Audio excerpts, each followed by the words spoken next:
At 30,000 feet, the plane started falling. The pilots tried everything. Nothing worked. People were crying. People were praying. People were calling their families to say goodbye. Everyone thought they were going to die. Then a teenage boy in the back of the plane stood up. He walked to the cockpit. And he said 5 words that saved everybody. "I'm Eagle. I can land." Before you watch full story, comment below from which country are you watching. Don't forget to subscribe for more amazing stories. Nobody looked twice at the 17-year-old boy in seat 22B. He had his hoodie pulled up, his old sneakers crossed under the seat in front of him, and a half-eaten packet of chips in his lap. Window seat. Headphones on. Eyes closed. Just another teenager flying home for winter break. The man in 22A was reading a business newspaper. The woman in 22C had her baby on her lap and was trying to keep the little girl from screaming. Neither of them had said a single word to the boy between them since boarding. Nobody on United Flight 4417 from Denver to Seattle knew who Ryan Cole really was.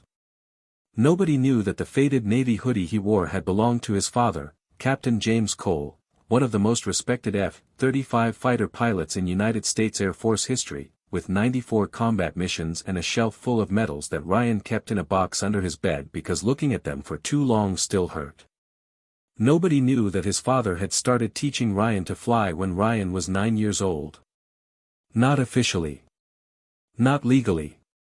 Just the two of them, early mornings at small airfields outside the base, Captain Cole showing his son the instruments, the feel of the controls, the way an aircraft speaks to you through your hands and your feet and the seat beneath you if you learn to listen.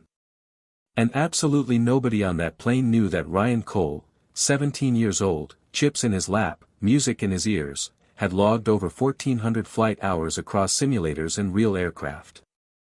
That he could calculate a descent rate in his head faster than most adults could find a calculator. That his father, before he died, had told him something Ryan had never forgotten. "The sky will always need good people, son. I'm going to make sure you're ready for it." Ryan pulled out one earbud and looked out the window. They were somewhere over Oregon. The clouds below were thick and white, and the sun was already low. He liked this part of flying as a passenger, watching the light change at altitude, knowing exactly what the pilots were doing up front, feeling the small adjustments the aircraft made that other passengers never noticed. He put his earbud back in. He had no idea that in 11 minutes, those pilots would need him more than anyone had ever needed anyone. The sound hit the whole plane at once. Not a bang. More like a deep, tearing groan, like something large and metal had been pulled apart somewhere underneath them. The aircraft shook once, hard, then shook again. Ryan's eyes opened instantly. He pulled both earbuds out. The man in 22A looked up from his newspaper. The baby in 22C started crying. All around the cabin, passengers looked at the ceiling, at each other, at the windows, the way people do when they feel something wrong but don't want to believe it yet. Ryan didn't look around. He listened. His father's voice, so clear it felt like he was sitting right there in seat 22A, "You'll always know the difference between rough air and real trouble. Real trouble has a sound. It has a feel. Trust what your body tells you before your brain catches up." What Ryan's body was telling him right now was, "This is real trouble." The engine note was wrong. Through the floor of the aircraft, through the seat, through his feet, he could feel it. One engine running rough, hunting, like a car engine sputtering on bad fuel. And underneath that, a low hydraulic whine that shouldn't be there. The captain's voice came over the intercom, sharp and clipped. "Flight attendants, take your seats immediately." That was all. "No, we're experiencing some light turbulence." "No, nothing to worry about." Just a direct order to the crew. Ryan had heard recordings of cockpit audio in emergencies. That tone, controlled, stripped of everything except necessity, meant the pilots were already working hard. The aircraft pitched forward. Not steeply. Not yet. Maybe 10 degrees. But it was enough. The baby screamed louder. The newspaper slid off the tray table. Somewhere near the back, a woman made a sound like she'd been punched. Ryan's hands were completely still in his lap. 15 degrees. The overhead bins rattled. Ladies and gentlemen. The captain's voice again, and this time there was no hiding it, under the professional surface, something was fraying. We have experienced a significant mechanical failure. We are working to stabilize the aircraft. Please assume brace positions. The cabin erupted. People crying. People grabbing their phones. A man 2 rows up started praying out loud. The woman next to Ryan clutched her baby so hard the little girl went quiet from shock. 20 degrees nose down. Ryan could feel it in his inner ear like a physical weight pushing him forward against his seatbelt. He calculated automatically, the way his father had trained him to. Current altitude, probably around 30,000 feet. Descent rate, given the angle and the engine sound, maybe 3,500 to 4,000 feet per minute. That meant roughly 7 to 8 minutes before they were at an altitude where recovery became impossible, and maybe 10 to 11 minutes before impact. The captain came on again, voice now openly strained. We have lost primary hydraulic control.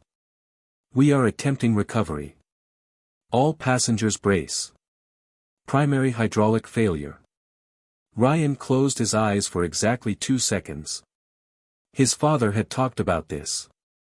Sat Ryan down at the kitchen table with a cup of hot chocolate when Ryan was 12 and walked him through it like a maths problem. If you ever lose primary hydraulics on a fly-by-wire aircraft, Ryan, you still have options. The aircraft doesn't become unflyable. It becomes difficult. And difficult is different from impossible. Remember that. 25 degrees. Ryan unbuckled his seatbelt. Hey. The man in 22A grabbed his arm. Sit down. What are you doing? I'm going to the cockpit. The man stared at him like he'd said he was going to the moon. You're a kid. Sit down and brace. Ryan looked at him. Calm. Completely calm, which was strange because underneath the calm, his heart was going so fast it felt like one continuous vibration. I'm a pilot, Ryan said. My father was Captain James Cole. He trained me. Please let me out. He stepped into the aisle. The walk to the front of the plane took about 30 seconds. It felt like 30 minutes. The aircraft's angle kept shifting, easing slightly, then steepening again, as Ryan could tell the pilots were fighting the controls, trying everything they knew. He used the seat backs to keep himself steady, moving hand over hand like climbing a horizontal ladder. A flight attendant, older woman, name tag reading Sandra, was strapped into the jump seat by the forward galley, her face completely white. I need to get into the cockpit, Ryan said. Sandra looked at him. Absolutely not. Get back to your seat. My name is Ryan Cole. My father was Captain James Cole, F-35 pilot, United States Air Force. He trained me to fly from the time I was 9 years old. I have over 1,400 hours. I know hydraulic failure recovery procedures that are not in commercial aviation manuals. He paused. I can hear from down the cabin that your pilots are running out of options. Please call them. Sandra's eyes searched his face. The nose dipped another 2 degrees. She reached for the intercom phone. Captain. I have a passenger at the forward galley. 17 years old. Says his father was Air Force, says he's a trained pilot. Says he knows hydraulic recovery procedures. A pause. She listened. Her expression shifted. She hung up the phone and stood up. He says come in. Ryan had been in simulator cockpits hundreds of times. He had been in real cockpit jump seats a handful of times, his father pulling strings at the base for training purposes. But walking into the cockpit of a commercial aircraft that was actively falling out of the sky was something no simulator had ever prepared him for. Captain Diaz was a broad-shouldered woman in her 50s, both hands on the controls, arms shaking with effort. First Officer Park was working the radio with one hand and the throttle panel with the other, sweat running down the side of his face. Every alarm on the panel was lit. Ryan's eyes went straight to the instruments the way water goes straight downhill, without thinking about it, just following the training that had been written into him over 8 years. Altimeter, 26,400 feet. Dropping fast. Vertical speed, 3,800 feet per minute. Too fast. Attitude indicator, 22 degrees nose down. Getting worse. Airspeed, climbing past the normal range. Talk fast, Captain Diaz said, not looking at him. Who are you and what do you know? Ryan Cole. My father was Captain James Cole, 142nd Fighter Wing. He trained me in hydraulic failure recovery, both simulator and real flight. On this configuration you still have engine thrust vectoring and manual trim. You can use differential thrust to help pitch recovery. First Officer Park turned to look at him. Differential thrust for pitch control. That's not in any commercial procedure. It's a combat recovery technique. My dad used it twice. It works when your elevator response is compromised. You create an uneven thrust vector that helps bring the nose up when the control surfaces can't do it alone. Captain Diaz said nothing for 1 second. 2 seconds. 24 degrees nose down. 24,800 feet. Tell me exactly what you want me to do, she said. Ryan stepped closer to the panel. Reduce left engine to 55% thrust. Bring right engine up to 88%. The asymmetry creates a rolling moment that, combined with whatever elevator authority you have left, will help rotate the nose upward. Do it in small steps, not all at once. If this makes it worse. If we keep descending at this rate, we have about 6 minutes, Ryan said. This is the option that hasn't been tried. Captain Diaz looked at him for 1 full second. In that second Ryan saw everything, her years of experience, her professional doubt, her fear, and underneath all of it, the recognition that a pilot runs out of conventional options before they run out of unconventional ones. Do it, she told Park. Park's hands moved on the throttle levers. The engine note changed, left engine dropping back, right engine rising, creating an asymmetric push through the airframe that Ryan could feel in his feet. The nose angle stopped increasing. 22 degrees. Still 22 degrees. It's responding, Park breathed. Now manual trim, Ryan said. Small inputs. 3 clicks nose up. Don't rush it, the aircraft will resist and then give. Let it settle between each input. Diaz worked the trim wheel. 1 click. 2. 3. 20 degrees. 19, 18. The vertical speed indicator moved, 3,800 feet per minute, to 3,200, to 2,600. They were still descending. But they were no longer in freefall. Declare emergency and request F-35 escort, Ryan said. If your radios degrade, the fighters can relay. Request Portland International, longest available runway. Park was already keying the radio. Mayday, Mayday, Mayday. United 4417. Catastrophic hydraulic failure. Attempting recovery. Require immediate F-35 escort and emergency vectors to Portland International. We have he paused, looked at Ryan. We have a civilian aviation asset assisting. Static. Then Seattle Center, voice tight with controlled urgency. United 4417, copies Mayday. Scrambling Portland Air National Guard. Stand by. A pause. United 4417, be advised, can you identify your civilian asset? Ryan stepped closer to the radio panel. Seattle Center, this is Ryan Cole. Call sign Eagle. My father was Captain James Cole, 142nd Fighter Wing, Portland. He trained me. We have partial pitch recovery using differential thrust. Requesting Portland International, runway 28L, full emergency services. A long pause on the radio. Then a different voice, military, sharp, and completely stunned.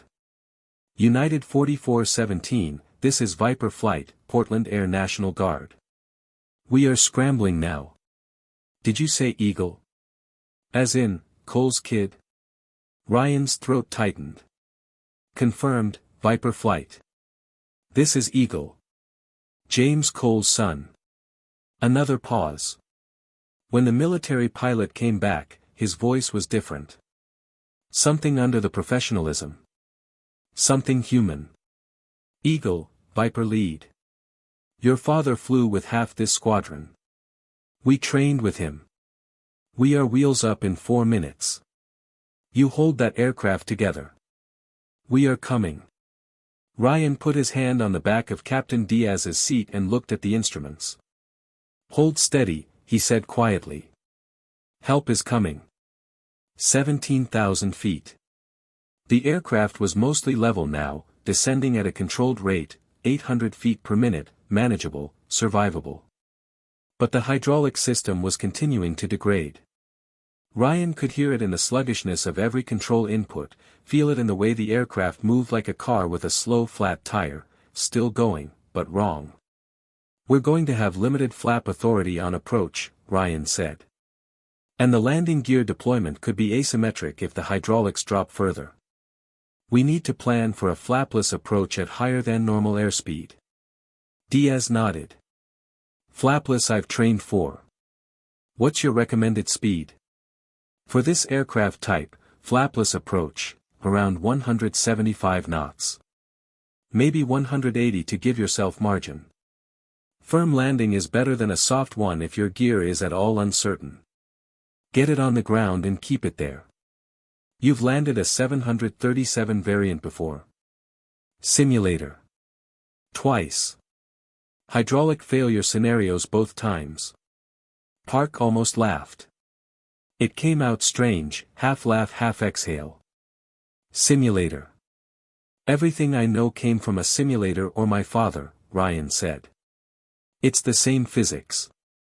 The radio crackled. Eagle, Viper lead. We have visual on United 4417. You are at 14,000 feet, wings level, slight left drift. You are doing excellent work. Ryan looked out the side window. There, off the left wing, close enough that he could see the cockpit of the F-35, the pilot inside visible as a dark shape against the gray sky. On the right, another fighter sliding into formation. 2 jets, flanking the crippled airliner like shepherds walking a limping animal home. Viper lead, Eagle. Thank you. We need vectors for a long straight in to Portland 28L. No turns sharper than 3 degrees per minute, control authority is limited. Understood, Eagle. Portland is cleared. All traffic held. You have the runway. 38 miles, bearing 310. We will walk you in. Ryan turned back to the instruments. Captain Diaz looked over her shoulder at him for a moment. In the middle of everything, the alarms, the dead hydraulics, the fighter jets outside, she looked at this 17-year-old boy in a navy hoodie and said, simply, what do I do next? And Ryan told her. 10,000 feet. 5,000. Ryan's voice had gone slightly rough from talking non-stop for 22 minutes. His legs ached from standing. His hands, which he had kept carefully away from the controls, he was not the pilot in command, he had no legal authority to touch anything, were trembling slightly at his sides. He kept them still by pressing them flat against his thighs. 3,000 feet, Park called. Portland in sight. Through the windscreen Ryan could see the runway lights, that long straight stripe of white and green that pilots see in their dreams. Emergency vehicles lined both sides, fire trucks, ambulances, foam units, their lights strobing in the early darkness. They were ready for a crash. Ryan intended to give them a landing instead. Landing gear, Ryan said. Deploy now. Slow cycle, don't rush it. The mechanical rumble went through the whole aircraft. Ryan counted the green lights as they appeared on the panel. 1. 2. A pause. His heart stopped. 3. All 3 gear down and locked. Flaps, Ryan said. 5 degrees only. The hydraulics won't give you more and trying will make it worse. 5 degrees and we land fast and firm. Understood, Diaz said. At 50 feet, flare normally. Don't try to grease it. A firm touchdown on a good centerline is perfect. That's all we need. Viper lead, Eagle. The military pilot's voice, steady. You are on centerline. Looking good. 800 feet. You've got this. 600 feet. The runway filled the windscreen. 400 feet. Ryan said nothing. There was nothing left to say. He had given Diaz everything he had. Now it was her aircraft, her hands, her years of experience doing the final work. His job was done. 200 feet. 100 feet. Flare, Ryan said quietly. Diaz pulled back on the controls. The nose rose slightly. The runway came up fast. The aircraft hit hard. Much harder than a normal landing. Both main gear touched at nearly the same moment, the impact going through Ryan's legs and spine like a punch. The nose gear came down a second later, firm and straight. The thrust reversers roared. The brakes grabbed. The aircraft decelerated hard, Ryan bracing against the back of the captain's seat, the runway lights blurring past on both sides. Slower. Slower. The aircraft stopped. 7,200 feet down the runway. Engine still running. Cabin intact. Nobody thrown. Nobody hurt. Complete silence in the cockpit for 3 full seconds. Then Captain Diaz put her face in her hands. Park made a sound Ryan couldn't describe, something between a sob and a laugh. And over the radio, Viper lead said, voice rough with something that wasn't just professionalism anymore, Eagle, Viper lead. United 4417 is down safe. Beautiful work, son. Your father would be so proud. Ryan sat down on the cockpit floor because his legs stopped working. The next 2 hours were a blur. Emergency evacuations. Passengers pouring down the slides.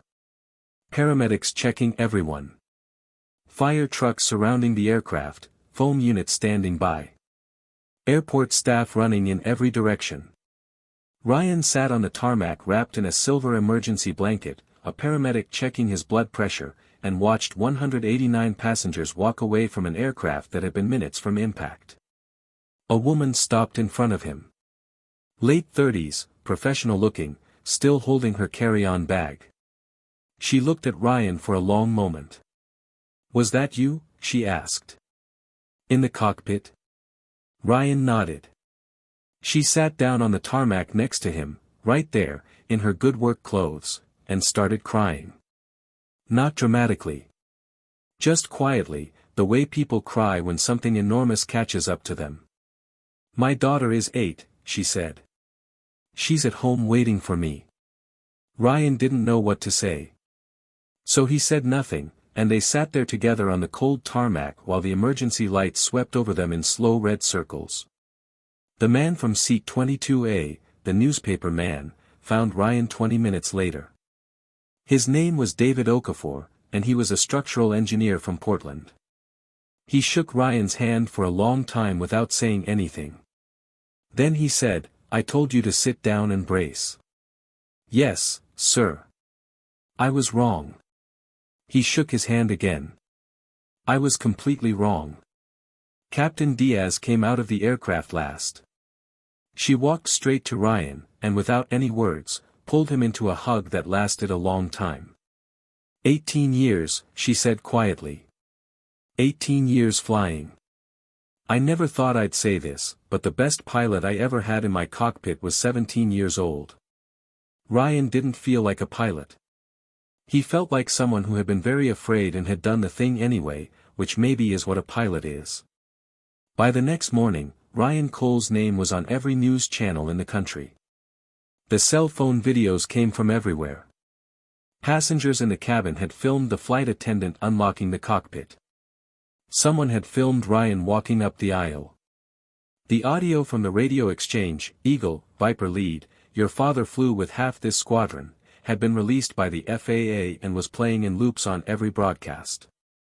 The headlines were immediate and enormous. Teen saves 189 lives at 30,000 feet. Father's secret training becomes miracle. 17-year-old pilot guides crippled aircraft to safety. Eagle, the boy who landed the impossible flight. And then, as reporters dug deeper, the story got more complicated. Ryan's father had started teaching him to fly when Ryan was 9. Unofficially. Without FAA authorization. Using access to base simulators through friendships in the squadron. Using small airfields for real flight hours, logging them in a private notebook that Ryan still kept in his backpack. The debate exploded. This child was put at risk by an irresponsible parent who treated aviation like a family hobby. Because of that father's so-called irresponsible training, 189 people are alive today. A minor should not have that knowledge. It's dangerous.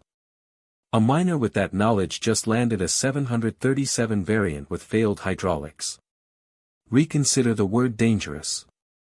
Ryan watched it all from a hospital room where doctors were keeping him for observation, not because he was hurt, but because his blood pressure had been extremely high when he arrived and the doctors wanted to watch it come down. His Aunt Sarah was there. She was his guardian now, had been since his father's F-35 went down over the Pacific 14 months ago. She sat next to his bed and held his hand and didn't say anything for a long time. Dad would hate all the cameras, Ryan finally said. Sarah laughed, and it was the first genuine laugh Ryan had heard in a while. He really would. Do you think he was right? To train me the way he did? Sarah was quiet. Outside the hospital window, news vans were parked in a row on the street below. I think your father saw something in you, she said carefully. And I think he was the kind of man who could not look at something beautiful and leave it untrained. That was James. She squeezed his hand. Was he right? Ask the 189 people who went home to their families last night. The press conference was 3 days later. Portland Air National Guard Base, a room full of cameras, military personnel, FAA officials, and reporters.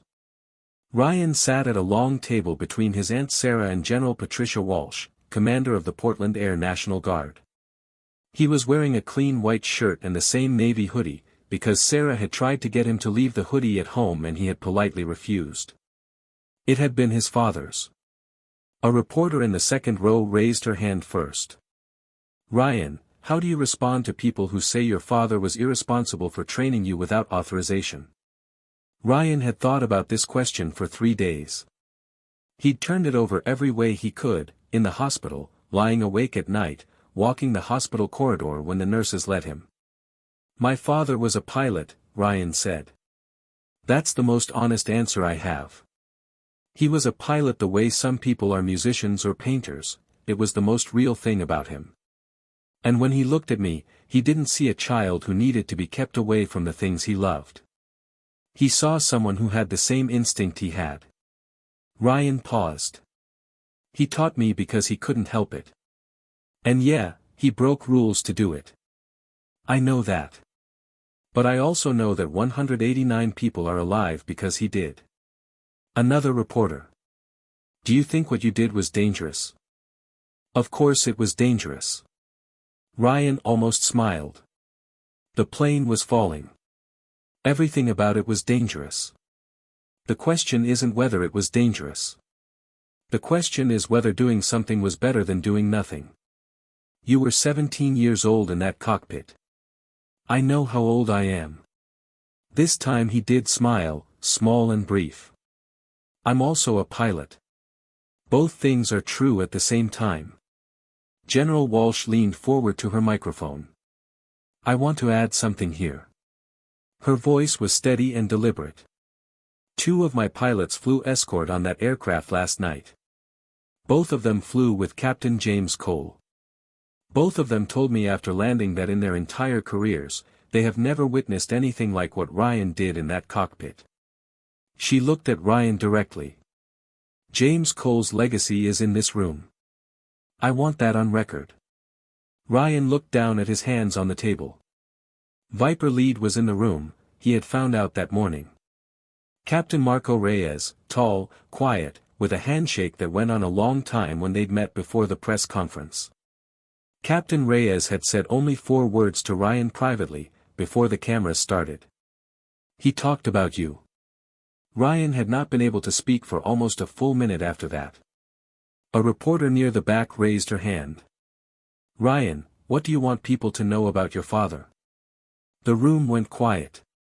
Ryan thought about his father at the kitchen table with hot chocolate, explaining hydraulic failure like a maths problem.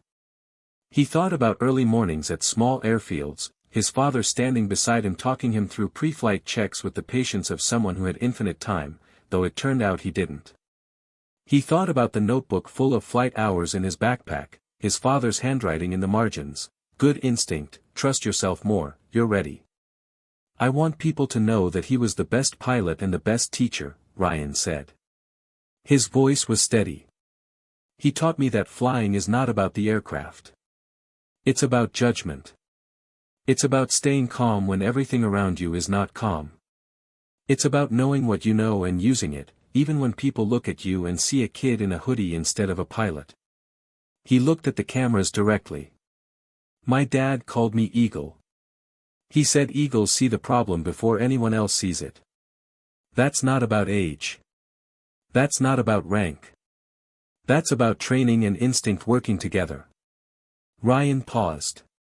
He's gone. But Eagle isn't gone.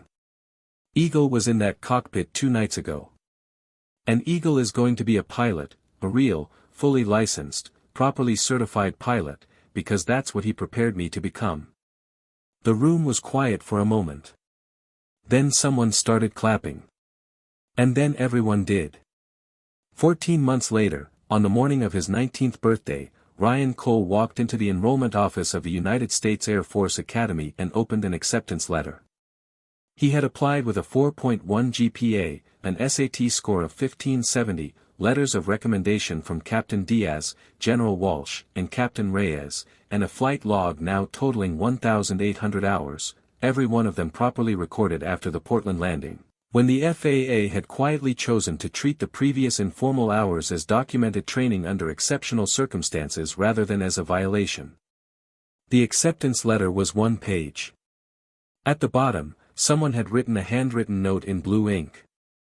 Welcome, Ryan. Your father's name means something here.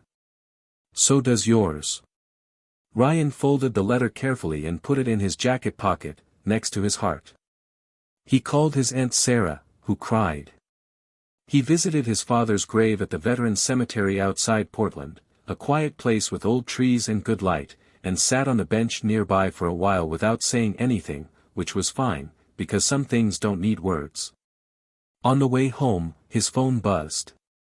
Captain Reyes. Heard the news. Congratulations, Eagle. We'll see you in the sky. Ryan looked up at the clouds above Portland, gray and layered and enormous, the way Pacific Northwest clouds always are in December, and felt something loosen in his chest that had been tight for 14 months. His father was gone. The sky remained. An eagle was going up.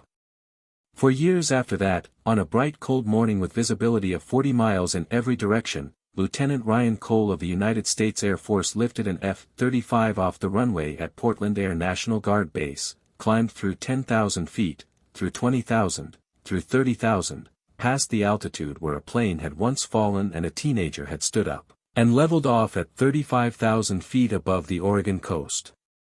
He keyed the radio to the tower. Portland Tower, this is Eagle. I've got the sky. From the tower, a familiar voice, Captain Reyes, now a colonel, standing in the control room because he had asked to be there for this exact moment. Eagle, Portland Tower. Copy that. Welcome home, son. Ryan looked out at the horizon, that clean curved line where the earth ends and the sky begins, and felt his father everywhere, in the instruments, in the controls, in the 15,000 feet of empty air above him still to climb. Captain James Cole had trained his son in secret, in violation of regulations, with hot chocolate and early mornings and a notebook full of patient handwriting.